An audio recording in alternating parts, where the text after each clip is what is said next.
सो ਜਿਹੜਾ topic finish ਕੀਤਾ ਹੁਣ ਆਪਾਂ ਨੇ ਟੌਪਿਕ ਫਿਨਿਸ਼ ਕੀਤਾ ਆਪਾਂ ਨੇ ਸ਼ਡਿਊਲਸ ਦਾ ਸਾਰਾ। ਸੋ ਬੇਸਿਕਲੀ ਗੱਲ ਇਹ ਹੈ ਕਿ ਕਨਸਟੀਟਿਊਸ਼ਨ ਦੇ ਵਿੱਚ ਹੈ ਕੀ ਆਪਾਂ ਨੇ ਜਿਹੜਾ ਪੜਿਆ, ਆਪਾਂ ਨੇ ਪੜਿਆ ਸੀਗਾ ਕਿ ਕਨਸਟੀਟਿਊਸ਼ਨ ਦੇ ਵਿੱਚ ਤਿੰਨ ਚੀਜ਼ਾਂ ਨੇ, ਪ੍ਰੀਐਮਬਲ ਹੈ, ਆਰਟੀਕਲਸ ਹੈ ਤੇ ਸ਼ਡਿਊਲ ਹੈ। ਠੀਕ ਹੈ, ਪ੍ਰੀਐਮਬਲ ਆਪਾਂ ਨੇ ਪਹਿਲਾਂ ਆਲਰੇਡੀ ਫਿਨਿਸ਼ ਕਰ ਲਿਆ, ਠੀਕ ਹੈ, ਤੇ ਆਰਟੀਕਲ ਵੀ ਆਪਾਂ ਨੇ ਫਿਨਿਸ਼ ਕਰ ਲਿਆ, ਤੇ ਹੁਣ ਆਪਾਂ ਨੇ ਅੱਜ ਪੜਿਆ ਇਹ ਸ਼ਡਿਊਲ ਬਾਰੇ। ਕੁਇਕ ਰਿਵੀਜ਼ਨ ਕਰਨੀ ਆ ਆਪਾਂ ਨੇ ਕਿ ਆਪਾਂ ਨੇ ਹੁਣ ਤੱਕ ਕੀ ਪੜਿਆ ਤੇ ਇਹਨੂੰ ਕਿੱਦਾਂ ਯਾਦ ਰੱਖਣਾ ਹੈ। ਠੀਕ ਹੈ, ਸੋ ਸ਼ਡਿਊਲ ਕੀ ਆ, ਜਦੋਂ ਤੁਸੀਂ ਗੂਗਲ ਤੇ ਸਰਚ ਕਰਦੇ ਹੋ ਨਾ ਸਿੰਪਲ, ਤਾਂ ਸ਼ਡਿਊਲ ਤੁਹਾਨੂੰ ਦੇਖਣੇ ਨੂੰ ਮਿਲੂਗਾ ਕਿ ਉੱਥੇ ਤੁਸੀਂ ਲਿਖਿਆ ਹੋਊਗਾ ਲਿਸਟ ਇਨ ਦਾ ਕਨਸਟੀਟਿਊਸ਼ਨ ਵਿਚ categorise and tabulate bureaucratic activities and government policy. ਮਤਲਬ ਕੀ ਹੋਇਆ ਇਸ ਚੀਜ਼ ਦਾ? ਇਸ ਚੀਜ਼ ਦਾ ਮਤਲਬ ਜੇ ਸਿੰਪਲ ਮੈਂ ਤੁਹਾਨੂੰ ਪੰਜਾਬੀ 'ਚ ਦੱਸਦਾ, ਤੇ ਤੁਸੀਂ ਜਦੋਂ ਇਸ ਚੀਜ਼ ਨੂੰ ਆਪਾਂ ਘਰੇ ਕਿਤੇ ਜਾਂਦੇ ਆ ਜਾਂ ਕਿਸੇ ਨਾਲ ਗੱਲ ਕਰਦੇ ਆ, ਅਗਲਾ ਤੁਹਾਨੂੰ ਪੁੱਛਦਾ ਕਿ ਤੇਰਾ ਸ਼ਡਿਊਲ ਕੀ ਆ, ਤੁਸੀਂ ਸਿੰਪਲ ਅਗਲੇ ਨੂੰ ਦੱਸ ਦਿਓ ਕਿ ਮੈਂ ਸਵੇਰੇ ਇੱਥੇ ਜਾਣਾ, ਦੁਪਹਿਰੇ ਉੱਥੇ ਜਾਣਾ, ਆਹ ਕੰਮ ਹੈ ਮੇਰਾ ਟੋਟਲ। ਮਤਲਬ ਕੀ ਆ, ਤੁਸੀਂ ਇੱਕ ਲਿਸਟ ਦੱਸਦੇ ਹੋ। ਉਦਾਂ ਹੀ ਗਵਰਨਮੈਂਟ ਦੇ ਵੀ ਕਈ ਕੰਮਾਂ ਦੀਆਂ ਲਿਸਟਾਂ ਹੈ, ਸਪੈਸੀਫਿਕ ਟੌਪਿਕਸ ਹਨ ਜਿਹੜੇ ਪਾਲਿਸੀਜ਼ ਦੇ, ਉਹਨਾਂ ਦੇ ਉੱਤੇ ਇੱਕ ਲਿਸਟ ਬਣੀ ਹੋਈ ਹੈ ਜਿਹੜੀ ਕਿ ਕਨਸਟੀਟਿਊਸ਼ਨ ਦੇ ਵਿੱਚ ਲਿਖੀ ਹੋਈ ਹੈ। ਉਹਨਾਂ ਲਿਸਟਾਂ ਨੂੰ ਹੀ ਆਪਾਂ ਸਿੰਪਲ ਭਾਸ਼ਾ ਦੇ ਵਿੱਚ ਵਰਡ ਦਾ ਨਾਮ ਦੇ ਦਿੰਦੇ ਹਾਂ ਸ਼ਡਿਊਲ। ਸੋ ਪਹਿਲੀ ਵਾਰੀ ਕਦੋਂ ਗੱਲ ਹੋਈ ਸ਼ਡਿਊਲ ਵਰਡ ਦੀ? ਸ਼ਡਿਊਲ ਵਰਡ ਦੀ ਪਹਿਲੀ ਵਾਰੀ ਗੱਲ ਹੋਈ ਸੀਗੀ ਗਵਰਨਮੈਂਟ ਆਫ ਇੰਡੀਆ ਐਕਟ 1935 ਦੇ ਵਿੱਚ। ਕੀ ਸੀਗਾ ਗਵਰਨਮੈਂਟ ਆਫ ਇੰਡੀਆ ਐਕਟ? ਅੰਗਰੇਜ਼ ਕੀ ਕਰਦੇ ਸੀਗੇ, ਉਹਨਾਂ ਨੇ ਪਾਲਿਸੀ ਬਣਾਈ ਹੋਈ ਸੀਗੀ ਕਿ ਹਰੇਕ 10 ਸਾਲ ਬਾਅਦ ਇੱਕ ਚਾਰਟਰ ਲੈ ਕੇ ਆਉਂਦੇ ਸੀਗੇ, ਐਕਟ ਲੈ ਕੇ ਆਉਂਦੇ ਸੀਗੇ। ਉਸ ਐਕਟ ਦੇ ਅਧੀਨ ਹੀ ਉਹ ਸਾਡੇ ਉੱਤੇ ਰਾਜ ਕਰਦੇ ਸੀਗੇ, ਆਪਣੀਆਂ ਪਾਲਿਸੀਆਂ ਬਣਾਉਂਦੇ ਸੀਗੇ। ਸੋ ਐਦਾਂ ਹੀ ਗਵਰਨਮੈਂਟ ਆਫ ਇੰਡੀਆ ਐਕਟ 1935 ਜਦੋਂ ਆਇਆ ਸੀ, ਉਹਦੇ ਵਿੱਚ ਸ਼ਡਿਊਲ ਮੈਂਸ਼ਨ ਕੀਤੇ ਹੋਏ ਸੀਗੇ। ਸੋ ਉਹਦੇ ਵਿੱਚ ਟੋਟਲ ਕਿੰਨੇ ਓਰੀਜਨਲੀ ਉਹਦੇ ਵਿੱਚ ਸੀਗੇ? Total 10 schedule.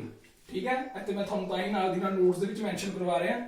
First mention in government of India act 1935, total 10 schedules were there. ਠੀਕ ਹੈ, ਉਸ ਤੋਂ ਬਾਅਦ 1949 ਚ ਕੀ ਹੋਇਆ? 26 ਨਵੰਬਰ 1949 ਦੇ ਵਿੱਚ ਅਸੀਂ ਆਪਣਾ ਕਨਸਟੀਟਿਊਸ਼ਨ ਆਪਣਾ ਬਣਾ ਲਿਆ, ਆਪਣਾ ਕਨਸਟੀਟਿਊਸ਼ਨ ਅਸੀਂ ਅਡਾਪਟ ਕਰ ਲਿਆ। ਉਸ ਦੇ ਵਿੱਚ ਕਿੰਨੇ ਸੀਗੇ? ਉਸ ਦੇ ਵਿੱਚ ਓਰੀਜਨਲੀ 8 ਸ਼ਡਿਊਲ ਸੀਗੇ। ਅੱਜ ਦੇ ਟਾਈਮ ਦੇ ਉੱਤੇ ਟੋਟਲ 12, ਤੇ ਜਿਹੜੇ 12 ਹੋ ਗਏ ਅੱਜ ਦੇ ਟਾਈਮ ਦੇ ਉੱਤੇ, ਇਹ 4 ਕਿੱਥੋਂ ਆ ਗਏ? ਇਹ 4 ਆਏ ਕਨਸਟੀਟਿਊਸ਼ਨ ਨੂੰ ਅਮੈਂਡ ਕਰਕੇ। ਬੇਸਿਕਲੀ ਹੁੰਦਾ ਕੀ ਹੈ, ਸਾਡਾ ਕਨਸਟੀਟਿਊਸ਼ਨ ਅਸੀਂ ਕਹਿੰਦੇ ਹਾਂ ਕਿ ਲਿਵਿੰਗ ਡਾਕੂਮੈਂਟ ਹੈ। ਕਿਉਂ ਕਹਿੰਦੇ ਆ ਲਿਵਿੰਗ ਡਾਕੂਮੈਂਟ? ਕਿਉਂਕਿ ਅਸੀਂ ਉਹਨੂੰ ਅਮੈਂਡ ਕਰ ਸਕਦੇ ਹਾਂ, ਕੁਝ ਨਵੀਆਂ ਚੀਜ਼ਾਂ ਆ ਜਾਣ ਉਹਦੇ ਵਿੱਚ ਐਡ ਕਰ ਸਕਦੇ ਹਾਂ, ਕੁਝ ਪੁਰਾਣੀਆਂ ਚੀਜ਼ਾਂ ਉਹਦੇ ਚੋਂ ਡਿਲੀਟ ਵੀ ਕਰ ਸਕਦੇ ਹਾਂ। ਸੋ ਇਹ ਅੱਜ ਦੇ ਟਾਈਮ ਦੇ ਉੱਤੇ ਟੋਟਲ ਕਿੰਨੇ ਸ਼ਡਿਊਲ ਨੇ? 12 ਸ਼ਡਿਊਲ।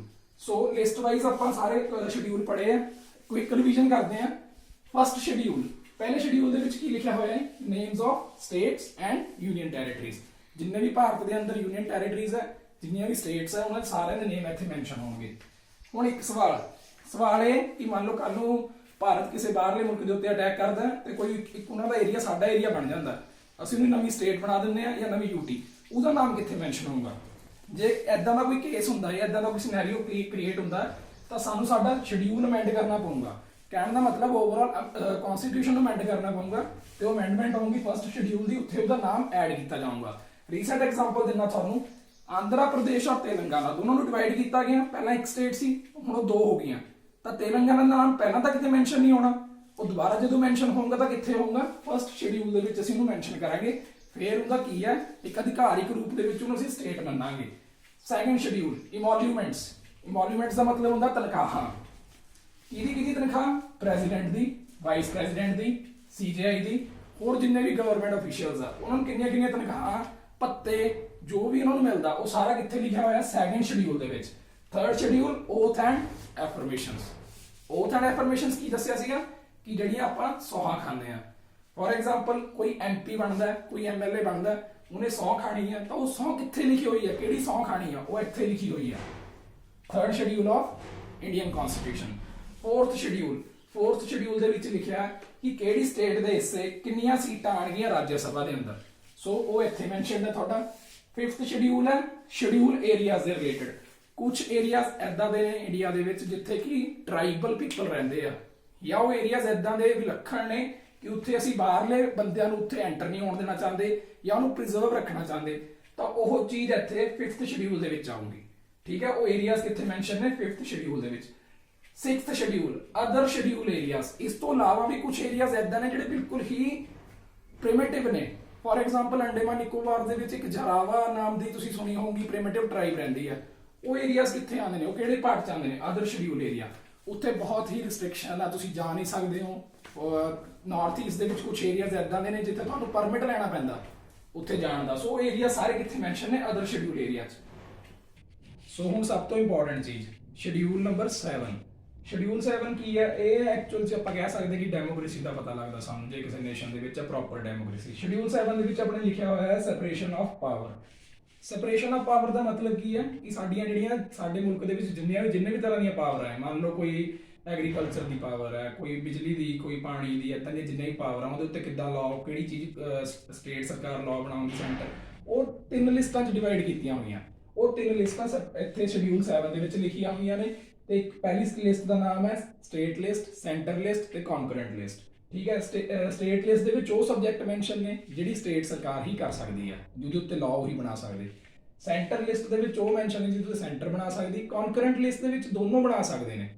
ਸੋ ਅੱਜ ਦੇ ਟਾਈਮ ਦੇ ਉੱਤੇ ਜਿਹੜਾ ਮੁੱਦਾ ਰੱਖਿਆ ਹੋਇਆ ਐਗਰੀਕਲਚਰ ਦਾ, ਕਿਸਾਨੀ ਜਿਹੜੇ ਬਿੱਲ ਬਣਾਏ ਗਏ ਨੇ, ਉਹ ਇਸੇ ਮੁੱਦੇ ਦੇ ਵਿੱਚ ਉਹ ਕਵਰ ਹੋ ਰਹੇ ਆ ਕਿ ਉਹ ਆਂਦੇ ਸਟੇਟ ਦੇ ਅੰਡਰ ਹੈ, ਬਟ ਲਾਅ ਕਿਹਨੇ ਬਣਾਤਾ? ਸੈਂਟਰ ਦੀ ਸਰਕਾਰ ਨੇ। ਸੋ ਇੱਕ ਬ੍ਰੀਚ ਆਫ ਪਾਵਰ ਹੈ ਸੈਂਟਰ ਦੀ ਸਰਕਾਰ ਨੇ। ਸੋ ਉਹਦੇ ਉੱਤੇ ਆਪਣਾ ਕਿਸਾਨੀ ਅੰਦੋਲਨ ਚੱਲ ਰਿਹਾ। ਚਲੋ ਨੈਕਸਟ ਚੀਜ਼ ਪੜ੍ਹਦੇ ਹਾਂ ਇਹਦੇ ਵਿੱਚ। Schedule number 8। ਸ਼ਡਿਊਲ 8 ਦੇ ਵਿੱਚ ਆਫੀਸ਼ੀਅਲ ਲੈਂਗੁਏਜਸ। ਭਾਰਤ ਦੇ ਵਿੱਚ ਆਲਮੋਸਟ 3000 ਤਰ੍ਹਾਂ ਦੀਆਂ ਅਲੱਗ-ਅਲੱਗ ਲੈਂਗੁਏਜਸ ਆ, ਬਟ ਆਪਾਂ ਨੇ ਕੀ ਕੀਤਾ ਹੋਇਆ ਹੈ, ਉਹ ਲੈਂਗੁਏਜਸ ਨੂੰ ਕੁਝ ਜਿਹੜੀ ਜ਼ਿਆਦਾ ਬੋਲੀ ਜਾਂਦੀ ਹੈ ਲੈਂਗੁਏਜ, ਜ਼ਿਆਦਾ ਬੰਦੇ ਨੇ ਜਿਹੜੀ ਲੈਂਗੁਏਜ ਉਹ ਬੋਲਣੇ ਵਾਲੇ ਜ਼ਿਆਦਾ ਬੰਦੇ ਨੇ, ਉਹਨਾਂ ਲੈਂਗੁਏਜਸ ਨੂੰ ਆਪਾਂ ਨੇ ਸ਼ਡਿਊਲ ਦੇ ਵਿੱਚ ਇੱਕ ਆਫੀਸ਼ੀਅਲ ਲੈਂਗੁਏਜਸ ਦਾ ਦਰਜਾ ਦਿੱਤਾ ਹੋਇਆ। ਐਦਾਂ ਦੀਆਂ ਟੋਟਲ ਲੈਂਗੁਏਜਸ ਕਿੰਨੀਆਂ ਹੈ? 22, ਤੇ ਆਪਣੀ ਪੰਜਾਬੀ ਵੀ ਉਹਦਾ ਇੱਕ ਪਾਰਟ ਹੈ। ਸੋ 9ਵਾਂ ਸ਼ਡਿਊਲ ਅਗਲਾ ਲੈਂਡ ਰਿਫਾਰਮਸ। ਆਜ਼ਾਦੀ ਤੋਂ ਬਾਅਦ ਕੁਝ ਐਦਾਂ ਦੇ ਭਾਰਤੀ ਸਰਕਾਰ ਨੇ ਕੁਝ ਐਦਾਂ ਦੇ ਲਾਜ਼ ਬਣਾਏ ਜਿਨ੍ਹਾਂ ਨਾਲ ਲੈਂਡ ਰਿਫਾਰਮ ਕੀਤੇ ਗਏ, ਜ਼ਮੀਨਾਂ ਲਈਆਂ ਗਈਆਂ, ਉਹਨਾਂ ਨੂੰ ਰੈਸ਼ਨਲਾਈਜ਼ ਕੀਤਾ ਗਿਆ। ਉਹ ਲਾਅ ਸਾਰੇ ਲੈਂਡ ਰਿਫਾਰਮ ਨਾਲ ਰਿਲੇਟਡ ਨੇ, ਇੱਥੇ 9ਵੇਂ ਸ਼ਡਿਊਲ 'ਚ ਮੈਂਸ਼ਨ ਨੇ। 10ਵਾਂ schedule anti defection law. Anti defection ਦਾ ਮਤਲਬ ਕੀ ਹੈ? ਐਂਟੀ ਡਿਫੈਕਸ਼ਨ ਦਾ ਮਤਲਬ ਹੈ ਕਿ ਜਦੋਂ ਕੋਈ ਇੱਕ ਬੰਦਾ ਕਿਸੇ ਪਾਰਟੀ ਦੇ ਵਿੱਚ ਮੰਨ ਲਓ MP MLA ਬਣ ਜਾਂਦਾ, ਉਹ ਪਾਰਟੀ ਦੀਆਂ ਗਾਈਡਲਾਈਨਸ ਨੂੰ ਫੋਲੋ ਨਹੀਂ ਕਰਦਾ ਤਾਂ ਪਾਰਟੀ ਨੂੰ ਪਾਰਟੀ ਤੋਂ ਬਾਹਰ ਕਰਨਾ ਚਾਹੁੰਦੀ ਹੈ, ਉਹਦੀ MLAਸ਼ਿਪ ਜਾਂ MPਸ਼ਿਪ ਖਤਮ ਕਰਨਾ ਚਾਹੁੰਦੀ ਹੈ, ਤਾਂ ਉਹਨੂੰ ਐਂਟੀ ਡਿਫੈਕਸ਼ਨ ਲਾਅ ਦੇ ਅੰਡਰ ਚਾਰਜ ਕੀਤਾ ਜਾਂਦਾ। ਜਾਂ ਮੰਨ ਲਓ ਕੋਈ ਇੱਕ ਬੰਦਾ ਕਿਸੇ ਇੱਕ ਪਾਰਟੀ ਦਾ ਚੁਣਿਆ ਹੋਇਆ ਨੁਮਾਇੰਦਾ ਸੀਗਾ, ਉਹਨੇ ਆਪਣੀ ਪਾਰਟੀ ਚੇਂਜ ਕਰ ਲਈ, ਤਾਂ ਫਿਰ ਵੀ ਉਹਦੇ ਉੱਤੇ ਐਂਟੀ ਡਿਫੈਕਸ਼ਨ ਲਾਅ ਲੱਗ ਸਕਦਾ ਤੇ ਉਹਨੂੰ ਉਹਦੀ MLAਸ਼ਿਪ ਜਾਂ MPਸ਼ਿਪ ਤੋਂ ਖਤਮ ਕੀਤੀ ਜਾ ਸਕਦੀ ਹੈ, ਉਹਦੀ ਅਥਾਰਟੀ। ਸੋ ਉਹ ਸਾਰਾ ਕਿੱਥੇ ਕਵਰ ਕੀਤਾ ਗਿਆ ਹੈ? ਐਂਟੀ ਡਿਫੈਕਸ਼ਨ ਲਾਅ ਦੇ under. Schedule number 10। Schedule number 11 ਪੰਚਾਇਤੀ ਰਾਜ ਸਿਸਟਮ। ਭਾਰਤ ਦੇ ਵਿੱਚ ਪੰਚਾਇਤੀ ਰਾਜ ਜਦੋਂ ਕਨਸਟੀਟਿਊਸ਼ਨ ਬਣਿਆ ਸੀਗਾ ਉਦੋਂ ਨਹੀਂ ਸੀਗਾ, ਲਾਗੂ ਕਰਨਾ ਕਦੋਂ ਕੀਤਾ ਇਹਨਾਂ ਨੇ? 1955 ਤੋਂ ਬਾਅਦ, ਬਟ ਆਫੀਸ਼ੀਅਲੀ ਦਰਜਾ ਉਹਨੂੰ ਦਿੱਤਾ ਗਿਆ 1992 ਦੇ ਵਿੱਚ ਆ ਕੇ। ਉਹ ਦਿੱਤਾ ਗਿਆ 11ਵੇਂ ਸ਼ਡਿਊਲ ਦੇ ਵਿੱਚ, ਉਹਨੂੰ ਐਡ ਕਰਕੇ ਪੰਚਾਇਤੀ ਰਾਜ ਸਿਸਟਮ ਕਹਿੰਦੇ ਆ ਆਪਾਂ। 73rd ਅਮੈਂਡਮੈਂਟ ਕੀਤੀ ਗਈ ਸੀ। ਇਹ ਇੰਪੋਰਟੈਂਟ ਹੈ, ਯਾਦ ਰੱਖਣਾ ਹੈ ਆਪਾਂ ਨੇ। 73rd ਅਮੈਂਡਮੈਂਟ ਕੀਤੀ ਸੀਗੀ ਪੰਚਾਇਤੀ ਰਾਜ ਸਿਸਟਮ ਦੀ। ਸੋ ਲਾਸਟ ਸ਼ਡਿਊਲ ਹੈ ਸ਼ਡਿਊਲ ਨੰਬਰ 12 ਮਿਊਨਿਸਪੈਲਿਟੀਜ਼। ਮਿਊਨਿਸਪੈਲਿਟੀਜ਼ ਵੀ ਜਿੱਦਾਂ ਸ਼ਹਿਰਾਂ ਦੇ ਪਿੰਡਾਂ ਦੇ ਵਿੱਚ ਪੰਚਾਇਤ ਹੁੰਦੀ ਹੈ, ਸ਼ਹਿਰਾਂ ਦੇ ਵਿੱਚ ਮਿਊਨਿਸਪੈਲਿਟੀਜ਼ ਹੁੰਦੀਆਂ। ਇਹ ਵੀ ਉਦੋਂ ਹੀ ਐਡ ਕੀਤਾ ਗਿਆ ਸੀਗਾ। ਇਸ ਅਮੈਂਡਮੈਂਟ ਦਾ ਨੰਬਰ ਸੀਗਾ 74th ਅਮੈਂਡਮੈਂਟ। ਬਹੁਤ ਇੰਪੋਰਟੈਂਟ ਹੈ ਇਹ ਦੋਨੋਂ ਅਮੈਂਡਮੈਂਟਸ, ਬਹੁਤ ਸਾਰੇ ਪੇਪਰਾਂ ਦੇ ਵਿੱਚ ਪੁੱਛੀ ਗਈ ਹੈ।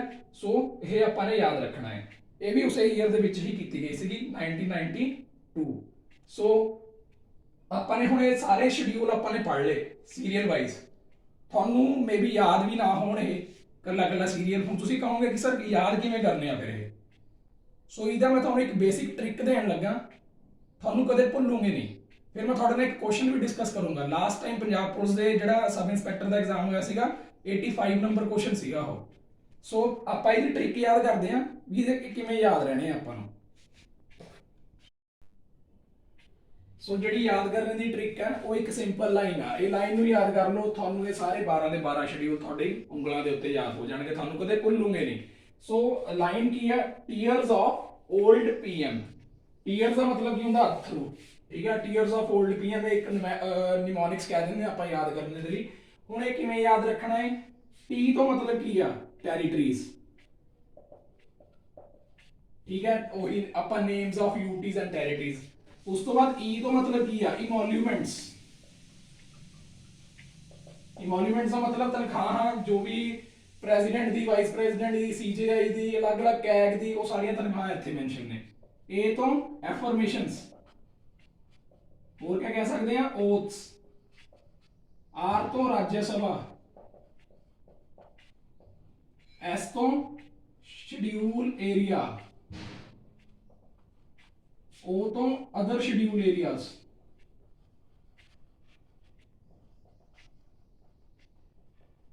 ਸ਼ਡਿਊਲ ਆਪਾਂ ਕਈ ਵਾਰੀ ਕਹਿੰਦੇ ਆ ਨਾ ਸ਼ਡਿਊਲ ਕਾਸਟ, ਉਹ ਵੀ ਆਪਾਂ ਨੂੰ ਪਤਾ ਹੋਣਾ ਚਾਹੀਦਾ ਕਿ ਉਹ ਸ਼ਡਿਊਲ ਕਾਸਟ ਕਿਵੇਂ ਬਣੀਆਂ ਨੇ। ਉਹ ਸ਼ਡਿਊਲ ਕਾਸਟ ਇੱਥੋਂ ਹੀ ਬਣੀਆਂ ਨੇ, ਇੱਥੇ ਹੀ ਮੈਂਸ਼ਨ ਹੈ ਸਾਰਾ, ਤਾਂ ਹੀ ਆਪਾਂ ਉਹਨੂੰ ਵਰਡ ਯੂਜ਼ ਕਰਦੇ ਹਾਂ ਸ਼ਡਿਊਲ ਕਾਸਟ।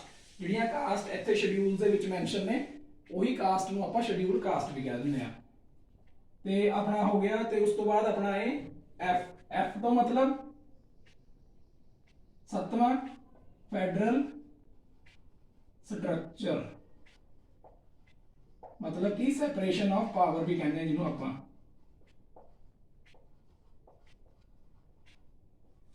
ओ तो मतलब ऑफिशियल लैंग्वेजेस, एल तो मतलब land reforms, D anti defection law, then P है थोड़ा पंचायती राज, एंड एम है थोड़ा म्यूनसिपैलिटी। ਹੁਣ ਦੱਸੋ ਜੇ ਇਹ ਤੁਹਾਨੂੰ ਟ੍ਰਿਕ ਤੁਹਾਨੂੰ ਪਤਾ ਹੋਵੇ, ਤੁਹਾਨੂੰ ਕਦੇ ਭੁੱਲ ਸਕਦਾ ਕਿ ਇਹ ਸ਼ਡਿਊਲ ਕਿਹੜਾ ਪਹਿਲਾ ਹੈ, ਕਿਹੜਾ ਦੂਜਾ ਹੈ, ਕਿਹੜਾ 7ਵਾਂ ਹੈ, 10ਵਾਂ ਹੈ, 12ਵਾਂ ਹੈ। ਬਹੁਤ ਈਜ਼ੀ ਟ੍ਰਿਕ ਹੈ, ਟੀਅਰਸ ਆਫ 올ਡ ਪੀਐਮ। ਕਦੇ ਨਹੀਂ ਤੁਹਾਨੂੰ ਭੁੱਲਣਾ ਚਾਹੀਦਾ। ਤੁਹਾਨੂੰ ਜਿੰਨਾ ਵੀ ਮੈਂ ਪੜਾਇਆ ਹੈ ਉਹਦਾ ਸਾਰਾ ਕਰੈਕਸ ਹੈ ਜਿਹੜਾ ਉਹ ਸਿਰਫ ਇੱਕ ਲਾਈਨ ਦੇ ਵਿੱਚ ਦੇਤਾ। ਕਨਸੈਪਟ ਤੁਹਾਨੂੰ ਸਮਝਾਤਾ, ਕਨਸੈਪਟ ਨੂੰ ਜੇ ਤੁਸੀਂ ਇੱਕ ਸਿੰਗਲ ਲਾਈਨ ਨਾਲ ਯਾਦ ਕਰਨਾ ਹੈ ਉਹ ਵੀ ਤੁਹਾਨੂੰ ਚੀਜ਼ ਦੱਸਤੀ। ਸੋ ਐਦਾਂ ਦੇ ਜਿਹੜੇ ਟ੍ਰਿਕਸ ਹੈ ਉਹ ਤੁਹਾਡਾ ਕੰਮ ਕੀ ਕਰਦੇ ਆ, ਸੌਖਾ ਕਰ ਦਿੰਦੇ ਯਾਦ ਕਰਨ ਲਈ। ਇਹੀ ਤੁਹਾਨੂੰ ਬੈਨੀਫਿਟ ਮਿਲਦਾ ਹੈ ਜਾਂ ਕੋਚਿੰਗ ਲੈਣ ਦਾ ਜਾਂ ਕਿਸੇ ਐਕਸਪੀਰੀਅੰਸਡ ਬੰਦੇ ਤੋਂ ਗਾਈਡੈਂਸ ਲੈਣ ਦਾ। ਸੋ ਇਹਨੂੰ ਹਮੇਸ਼ਾ ਯਾਦ ਰੱਖਿਓ, tiers of old PM, T ਤੋਂ ਟੈਰੀਟਰੀਜ਼, ਈ ਤੋਂ ਇਨਵੋਲਵਮੈਂਟਸ, ਏ ਤੋਂ ਐਫਰਮੇਸ਼ਨ ਵੋਟਸ, ਆਰ ਤੋਂ ਰਾਜ ਸਭਾ, ਐਸ ਤੋਂ ਸ਼ਡਿਊਲ ਏਰੀਆ, ਓ ਤੋਂ ਅਦਰ ਸ਼ਡਿਊਲ ਏਰੀਆ, ਐਫ ਤੋਂ federal structure, O official language, L land reforms, D anti defection, P Panchayati Raj, M municipality. ਸੋ ਇਹ ਸੀਗਾ complete topic.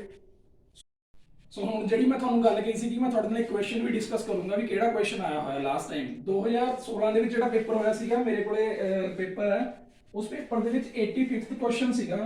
Question the language ਸੀਗੀ which of the following schedules of the constitution is incorrectly matched. ਮੈਂ ਇੱਕ ਵਾਰ ਤੁਹਾਨੂੰ phone ਤੇ ਇੱਥੇ zoom ਇਨ ਕਰਕੇ ਤੁਸੀਂ ਦੇਖ ਸਕਦੇ ਹੋ।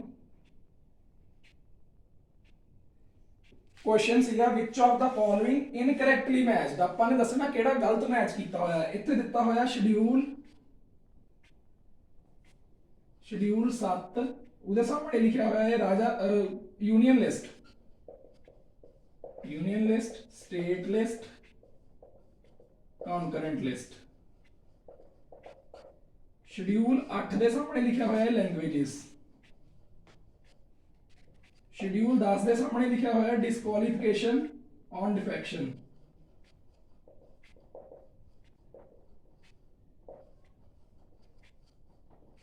और ਸ਼ਡਿਊਲ 11 ਦੇ ਸਾਹਮਣੇ ਲਿਖਿਆ ਹੈ ਲੈਂਡ ਰਿਫਾਰਮਸ। ਹੁਣ ਤੁਸੀਂ ਦੱਸੋ ਜੇ ਤੁਹਾਨੂੰ ਇਹ ਕੁਐਸਚਨ ਹੁਣ ਟੈਕਲ ਕਰਨਾ ਪਵੇ ਮੇਰਾ ਸਾਰਾ ਲੈਕਚਰ ਦੇਖਣੇ ਤੋਂ ਬਾਅਦ ਕਿ ਤੁਹਾਡੇ ਲਈ ਇਹ ਕੋਈ ਔਖਾ ਕੁਐਸਚਨ ਹੈ। ਇੱਕ ਵਾਰੀ ਜ਼ੂਮ ਇਨ ਕਰਕੇ ਕੁਐਸਚਨ ਦਿਖਾ ਦਿਓ। ਸੋ ਹੁਣ ਜੇ ਤੁਹਾਨੂੰ ਪਤਾ ਹੈ ਕਿ ਟੀਅਰਸ ਆਫ 올ਡ ਪੀਐਮ, ਤੁਸੀਂ ਸਿੱਧੀ ਆਪਣੀ ਲਾਈਨ ਪੇਪਰ ਦੇ ਵਿੱਚ ਇਦਾਂ ਦਾ ਕੋਈ ਕੁਐਸਚਨ ਅਪੀਅਰ ਹੁੰਦਾ, ਤੁਸੀਂ ਲਿਖਣਾ ਟੀਅਰਸ ਆਫ 올ਡ ਪੀਐਮ। ਤੁਹਾਨੂੰ ਉੱਥੋਂ ਪਤਾ ਲੱਗ ਜਾਣਾ ਕਿ 11ਵਾਂ ਨੰਬਰ ਦੇ ਉੱਤੇ ਕੀ ਹੈ ਪੰਚਾਇਤੀ ਰਾਜ, ਤੇ 11ਵੇਂ ਨੰਬਰ ਦੇ ਉੱਤੇ ਕੀ ਹੈ ਆਪਾਂ ਨੂੰ ਦਿੱਤਾ ਆਪਸ਼ਨਸ ਲੈਂਡ ਰਿਫਾਰਮਸ। ਸੋ ਇਹਦੇ ਵਿੱਚ ਕੀ ਡਿਫਿਕਲਟ ਹੈ ਜਿਹੜਾ ਤੁਸੀਂ ਪੇਪਰ ਦੇ ਵਿੱਚ ਨਹੀਂ ਕਰ ਸਕਦੇ। ਐਦਾਂ ਦੇ ਜਦੋਂ ਟ੍ਰਿਕਸ ਤੇ ਐਦਾਂ ਦੇ ਨਿਮੋਨਿਕਸ ਤੁਸੀਂ ਯਾਦ ਕਰੋਗੇ ਜਾਂ ਜਿੱਦਾਂ ਮੈਂ ਤੁਹਾਨੂੰ ਕਨਸੈਪਟ ਪੜਾਇਆ, ਜੇ ਤੁਸੀਂ ਸਿੰਪਲ ਕਨਸੈਪਟ ਵੀ ਯਾਦ ਰੱਖੋਗੇ ਪੂਰਾ, ਤਾਂ ਉਸ ਚੀਜ਼ ਦੇ ਵਿੱਚ ਵੀ ਤੁਹਾਨੂੰ ਇਹ ਸਾਰਾ ਹਮੇਸ਼ਾ ਤੁਹਾਡੇ ਟਿਪਸ ਤੇ ਰਹੂਗਾ, ਤੁਹਾਨੂੰ ਕਦੇ ਭੁੱਲੂਗਾ ਨਹੀਂ ਤੇ ਹਮੇਸ਼ਾ ਤੁਹਾਡੇ ਲਈ ਪੇਪਰ ਦੇ ਵਿੱਚ ਈਜ਼ੀ ਰਹੂਗਾ ਐਦਾਂ ਦੇ ਕੁਐਸਚਨਸ ਨੂੰ ਟੈਕਲ ਕਰਨਾ। ਸੋ ਜੇ ਤੁਸੀਂ ਵੀ ਐਦਾਂ ਦੇ ਫਨ ਲਰਨਿੰਗ ਐਕਸਪੀਰੀਅੰਸ ਦੇ ਨਾਲ ਆਪਣੀ ਤਿਆਰੀ ਕਰਨਾ ਚਾਹੁੰਦੇ ਹੋ, ਆਪਣੀ ਤਿਆਰੀ ਨੂੰ ਥੋੜਾ ਹੋਰ ਸੌਖਾ ਬਣਾਉਣਾ ਚਾਹੁੰਦੇ ਹੋ, ਤਾਂ ਤੁਸੀਂ ਕਦੇ ਵੀ ਸਾਡਾ ਇੰਸਟੀਚਿਊਟ ਜੁਆਇਨ ਕਰ ਸਕਦੇ ਹੋ। ਕੌਸ ਅਕੈਡਮੀ ਸਾਡਾ ਇੰਸਟੀਚਿਊਟ ਤੁਹਾਡੀ ਸੇਵਾ ਦੇ ਵਿੱਚ ਹਮੇਸ਼ਾ ਹਾਜ਼ਰ ਹੈ। ਤੁਹਾਡੀ ਜਿੰਨੀ ਮਦਦ ਹੋ ਸਕੇਗੀ ਅਸੀਂ ਕਰਾਂਗੇ ਤੇ ਤੁਹਾਨੂੰ ਤੁਹਾਡੀ ਅਚੀਵਮੈਂਟ ਹੈ, ਕੋਈ ਵੀ ਤੁਹਾਡਾ ਏਮ ਹੈ ਸਰਕਾਰੀ ਜੌਬ ਦਾ, ਉਹਨੂੰ ਅਚੀਵ ਕਰਨ ਦੇ ਵਿੱਚ ਤੁਹਾਡੀ ਪੂਰੀ ਹੈਲਪ ਕਰਾਂਗੇ। ਸੋ ਇਹਦੇ ਨਾਲ ਹੀ ਮੈਂ ਵਾਈਂਡ ਅਪ ਕਰਦਾ ਆਪਣਾ ਲੈਕਚਰ। Thank you.